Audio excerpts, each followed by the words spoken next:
phallic symbol, though? Who can help you with? What is the second question before?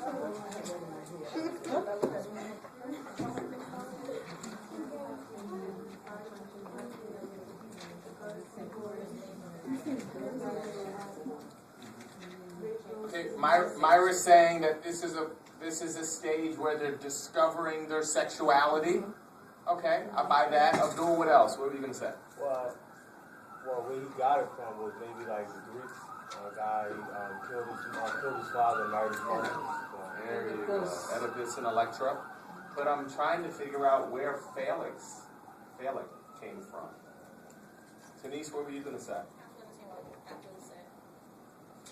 What's that? I was going to say what Abdul said. Okay.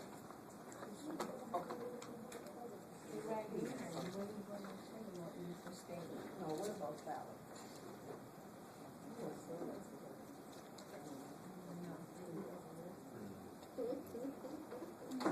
Okay. You all do know the difference between the Oedipus complex and the Electra complex, though, right? You all will see this on the midterm. I know. All right? Daphne said she knows the difference between the Oedipus. Oh, I'm sorry. It's a final. What did I say? On the midterm? Okay, on the midterm. I'm sorry. All right. So from age 3 to first grade, this is when Sigmund Freud says the boys fall in love with mommy and can't stand daddy, and the girls fall in love with daddy and can't stand mommy. And the Oedipus stage is a male-dominated stage where the little boy is a mommy's boy or loves mommy, recognizes that mommy has vagina, son has penis, and he's upset that he doesn't have what mommy has. And he believes that daddy had something to do with that. Like, daddy cut something off, and so he loves mommy but hates his father. Interesting, huh?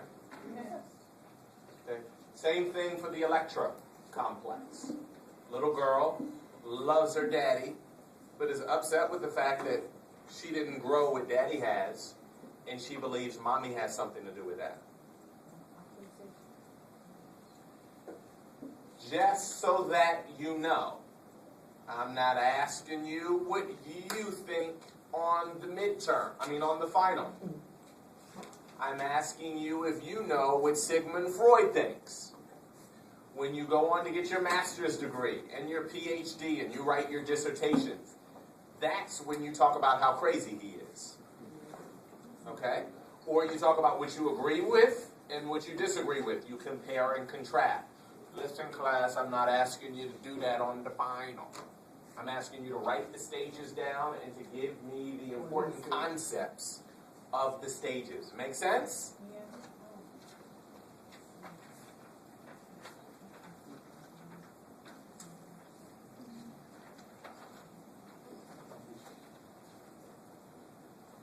All right. I don't like the fact that they don't include the Electra complex in here. They just talk about. When did you tell us what phallic is? Yeah. So you want to read it? Where is it? Okay. Okay.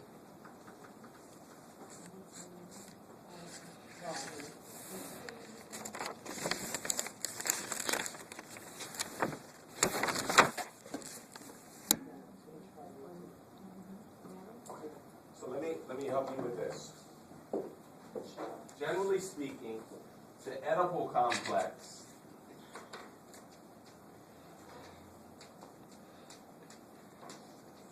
is how boys respond to their mother-son differences. The Electra complex, which the book doesn't allude to the degree that it should, talks about the penis in the cognitive processing that girls do when they recognize the love of my life, my father does not have what I have. Okay? And so there are all types of interesting philosophies and theories that come from Sigmund Freud's most important stage. Sigmund Freud's most important stage is the phallic stage. Okay? When we look at the symbols of manhood and womanhood, the vagina and the penis, and why I don't have the genitalia of my hero. Okay? A phallic symbol is oftentimes referred to as a sexual symbol, or a sexual symbol or artifact that's used to describe the way one thinks and processes. Okay? A phallic symbol would be a symbol, a symbolic symbol. There's a word that I'm trying to use and it escapes me right now. When we're watching a commercial or we're watching an advertisement and there's an underlying meaning, subliminal, there you go, thank you. Okay. So oftentimes the phallic symbol has a subliminal or hidden meaning that alludes to sexuality. Okay? I hate to, I feel like Tarish's not here, so I feel like I can say this and I don't have to be worried about, how one of my students responds to like this reality. But oftentimes, class, I'm not sure if you all have seen, when you're watching commercials for Viagra and Levitra and all of these erectile dysfunction disorders, oftentimes what you will see in the commercial will be mountains, waterfalls, what else? Anything that reminds the man subliminally or the woman subliminally of an erection, intercourse, intimacy, and the effects, the after effects of intimacy.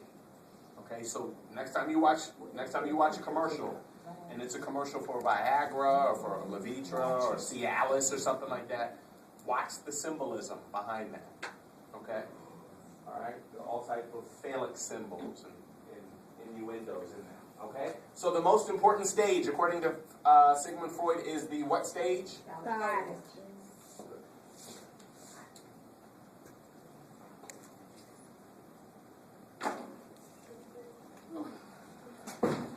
The next stage is the latency stage, the latent stage.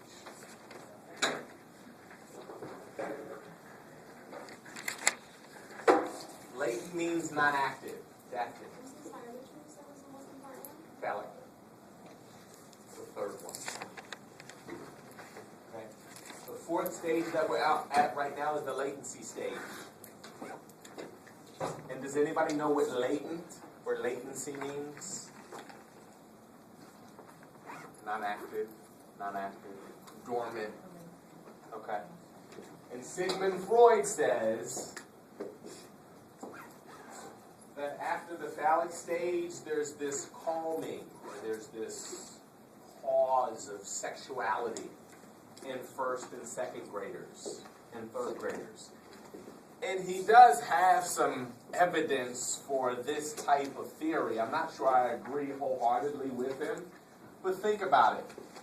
In kindergarten, first grade, and second grade, the majority of the boys don't want to play with girls because they don't want to get the cooties. Right? Yeah. Generally speaking, the first and second grade boy is not dating or interested in dating. There are exceptions. And I'm not going to tell you who was one of those exceptions. But there are exceptions to first and second and third graders having crushes. Live crushes. Okay? But what Sigmund Freud is saying is generally speaking. Everybody say generally. Generally. Right around first grade, the kids become very non-sexual. All right? Now, check this out. Albert Bandura, who's the forefather or the progenitor the chief theorist of the social learning theory, would say over the years and over the decades, this has changed because of how sexualized our culture has become, and because of how much television and internet access and apps and phone and all the kids have so much more access to information, and a good amount of the information is sexual or has phallic symbols all over the place. Any thoughts on that? I agree. Any thoughts on that? When you just think about the music that's played on the radio. Well, even the videos they want, the music videos. Yeah, the music videos. I mean, I remember, I'm not that old. I remember when there weren't music videos. Now, like, the music video is more important than the single. The kids camp out and wait out for, Total Request TRL. What is that on MTV? Total Request? As it used to be. That's old. Is that old? Is that old? Well, y'all can tell that I'm not in the loop. I'm not. They don't have that anymore on the MTV. No. Okay. Do they still have 106 in Park? Yes. Yes.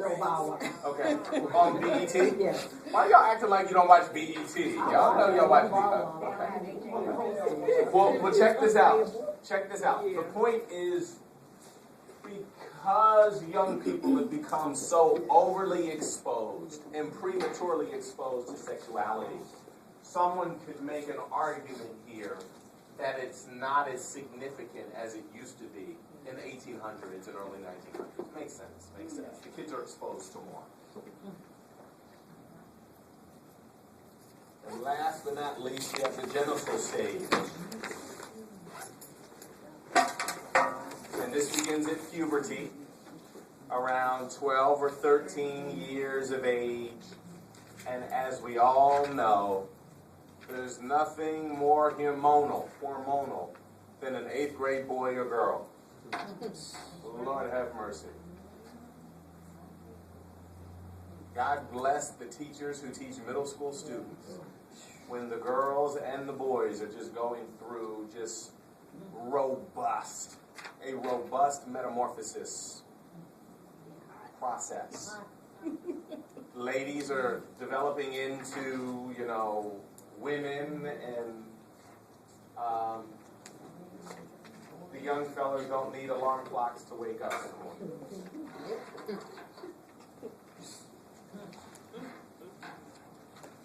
We good here? No. You'll see this again.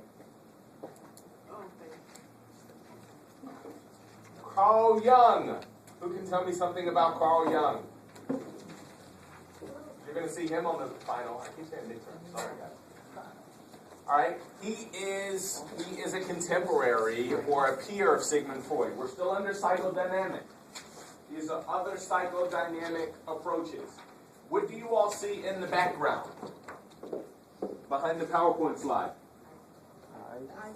Okay. So every time from now until, the end of time, when you're in a psychology class or a counseling therapy class and you see an iceberg, you know that it has to deal with what type of theory? Psychoanalytical or psychodynamic, same thing. And what we're saying, who can tell me about what the iceberg under the water represents? The unconscious. Thank you, Abdul. It's there. It's large. It's powerful. Oftentimes, listen class, oftentimes it's bigger and more expansive than the conscious. Did you guys get that? No, you didn't. Oftentimes, the iceberg, what's beneath the surface, is larger and stronger and more dense and expansive than what's above water. You guys with me? Okay. The Titanic sunk not because of what it ran into above water. It sunk because when it ran into below water, it didn't see the iceberg under the surface. Ooh, that's a word right there. And so if we're not careful, what's beneath the surface or in our unconscious or not known can sink us just as much as what's seen or what's known. You guys get that? That was good. Y'all should have said that was good. I didn't even prepare.